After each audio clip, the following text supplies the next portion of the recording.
How to pay home credit using GCash. Let's go. Unang gagawin ay buksan ang GCash app pagkatapos click natin ang bills kung saan mapupunta ka dito. Gawin mo lang ay i-click itong loans. Sa section ng loans, ang gagawin mo lang is to either scroll down hanggang makita mo ang word na home credit, or if hindi mo makita ang home credit, click mo itong search pillars. Then type the word home credit at makikita mo itong option na home credit. Click mo yan at mapupunta ka sa pay bill section ng home credit.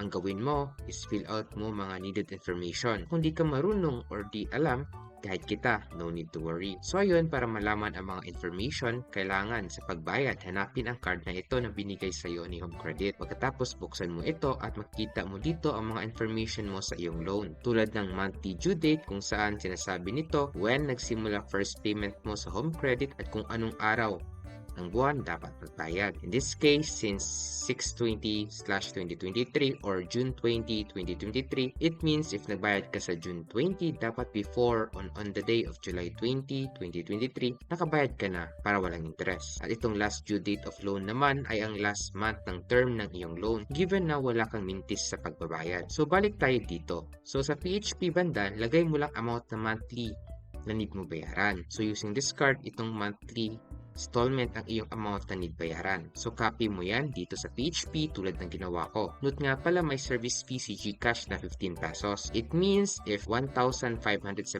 bill mo sa home credit, ang total babayaran mo ay 1,593 pesos. Since 1,578 plus 15 pesos equals 1,593. So dapat ang balance mo sa GCash is 1,593 or mas mataas pa tulad ng balance ko. So if kulang balance mo, pwede kayo mag-cash in sa 7-Eleven. May tutorial ako about it. Tignan mo lang sa channel ko. Para naman sa contract number, ang equivalent ito sa card is itong 10 digits account number. Copy mo lang din tulad ng ginawa ko. For mobile number naman, lagay mo lang ginamit mo sa cellphone number and registering your home credit loan para may ma-receive ka na text confirming your payment. For the email naman, optional lang ito. Pwede mo lagyan, pwede din hindi. Pero if gusto mo din lagyan tulad ko, lagay mo lang active email mo para makareceive ka resibo galing kay GCash for your home credit payment. Dito naman sa protect your bill section, gawin mo is i-uncheck mo ito kung ayaw mo magbayad ng extra kay GCash tulad ng ginawa ko.